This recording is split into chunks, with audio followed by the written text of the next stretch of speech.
Hello, this is We Love Betting. My name is Chris Gray and this is Nick Watson. We found a lovely wee garden in the financial heart of London to talk about financial issues, betting of course. We're all about betting here, We Love Betting. We're looking now, of course, the upcoming weekend, the 2014 World Cup qualifiers starting here. The road to Rio starts here now. I've actually picked two bets outside the home nations and two bets within the home nations fixtures. Take us through the two bets involving home nations. Well, let's start by saying I'm swerving England. I just think that England will probably do the job and they'll do it in a really boring kind of way, and that makes it quite difficult. I don't see rushing over at all. Scotland, I think you'll probably be able to give a better explanation why that game could go either way. And it's just so tight. I think the value lies in the draw actually in that game on Saturday. And if Scotland lose on Saturday, which is a fair possibility, I deeply fear for Craig Leveing's future. He faces a tournament abuse from the press and certainly from the fans. It could be the beginning and the end for Levine on Saturday. But let's hope that doesn't happen. Yeah. And of course the third one I'm going to swerve is Northern Ireland in Russia. I think you can get 14-1 in places, but I'd rather it was 25-1. Yeah, exactly. Yeah, so swerving that. So that leads me on to Wales against Belgium.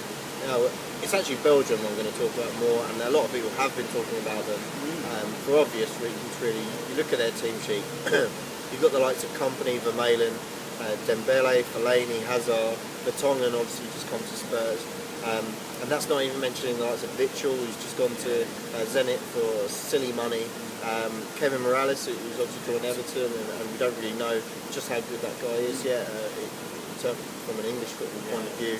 And Lukaku as well, who joined Chelsea and is now on loan at West Brom. Looking good. Yeah. I mean, absolute mountain of a player, and if he can fulfil his potential, so much talent. And you just look at that list of names, you think, how many of those would just walk into the England team? And what price would England be at Wales? Well, I think we should probably know, because they obviously played there quite recently. I think England were about 2 on. Yeah, exactly. So you compare that to a 10 to 11 shot here for Belgium. And all the talent in that squad. The issue is that they haven't really clicked yet. We haven't really seen the potential of all those individuals being merged into one as a team. They did beat the Dutch in a friendly in August, and that was just a flash of their potential there. For me, it's almost like a Man City situation. You know they're going to be a great team at some point. They've got the players to be. It's just about, will you get them at the right moment? Will you be there at the start, making money from them while they're still significant prices? Because a year down the line, they could be 2 to 1 on, as you say, going into games like this. So, for me, 10 to 11, a shot worth taking.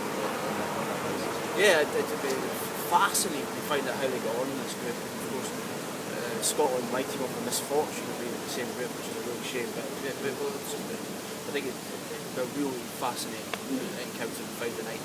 Moving on to the next game, obviously you're looking at the Republic of Ireland up against Kazakhstan, taking the trip to Boratland. Yeah, indeed. To take on the Kazakhstanis. Value?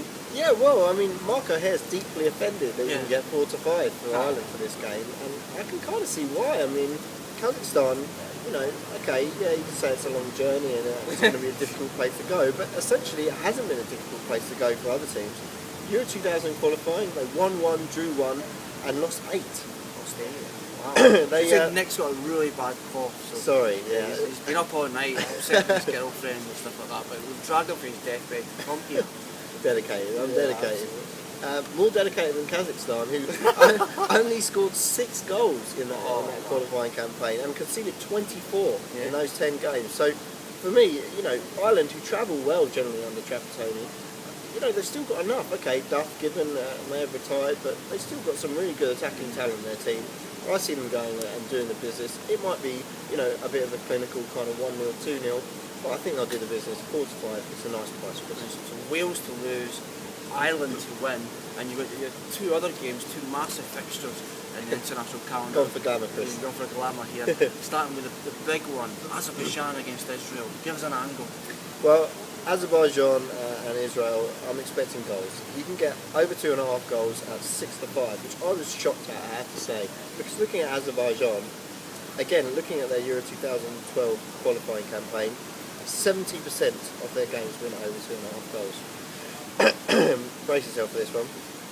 50% of their games went over 3.5 goals, and 40% went over 4.5 goals. That was a mark only bettered by Netherlands, Sweden, and San Marino, and we obviously all know why the latter had that, of course. So, for me, they're just a team that seem to encourage goals, and yet they're up against this Israel side, which, okay, doesn't exactly fill you with confidence in scoring lots of goals, but they're against a terrible defence, absolutely terrible. Azerbaijan conceded the same number of goals as the Faroe Islands, more than Andorra. In fact, only San Marino conceded more goals than them. So they've got a terrible, terrible defence. And for me, Israel will be going there expecting to win. Over 2.5 goals, not a big ask. And you think it's 6-5 or 6. In fact, I think I might have even seen it at 7-5 on Betfair. Absolutely incredible price. They can, as I say, Azerbaijan, the list goes on, conceded 2.6 goals per game during that qualifying period for Euro 2012. Home games include 4 goals against Germany, or between them and Germany, 5 goals in the game against Kazakhstan, and 5 in the game against Austria as well. So, absolutely incredible that price is available, and I'm absolutely jumping on that. That's amazing. And Israel are no mugs, decent side. I'm sure they almost qualified for, I think it was Euro 2008 or something, a decent side. Yeah, and they've beaten similar teams on the road. Malta and Latvia come to mind recently. They're sides that they should beat, and they did beat. So, you know, I don't think it's a big ask for 3 of them. Oh, and Glamour fixture 2, Georgia against Belarus. Indeed, and this way I'm going for the other way for Georgia and Belarus. I'm going under 2.5 goals. It's a skinny price at 46, but here's why. Again, looking at the Euro 2012 qualifiers, I think it's the natural place to start. Georgia, 80% of their games went unders. Belarus, 90% of their games went unders. So why is it 4-6? Shouldn't it be shorter than that? It seems incredible. The only overs games in terms of Georgia were away to Croatia and home to Greece, and they're both 2-1 defeats. So it's not like they went goal crazy at any point really for them. They've scored 18 goals in the last 18 internationals, so they can generally rely on them for a goal a game, but no more. The only times they have scored more than the 1 goal were against the likes of Moldova, Albania and Luxembourg, and they're in the last 2 years, so they don't do it too often. Belarus equally, just not particularly great going forward. 8 goals they scored in the last 10 competitive games, just conceded 7 and kept 5 clean sheets along the way. So I think you can rely on them both to have a fairly decent defence, whoever they're playing against, and maybe nick the odd goal. Maybe we're going to see it 1-1, but I think under 2.5 goals is a pretty safe bet at 46. Under 2.5 goals, certainly don't watch the game, that's for sure. Under 2.5 goals, Georgia against Belarus, there's not many. Watch Azerbaijan against Israel. That looks a lot more appealing. Definitely. So to wrap up, your 4 suggestions for this forthcoming World Cup tour. Okay, I'll do a marker here and I'll go reverse order. I'm going Georgia, Belarus at under 2.5 goals at 4-6. Azerbaijan against Israel over 2.5 goals. 6-5 is what I've got down, but I'm pretty sure on the way up here I saw an even bigger price out there. I'm going Ireland to beat Kazakhstan at 4-5, and I'm going Belgium to beat Wales, another away team, 10-11 you can get this. Good luck, Scotland.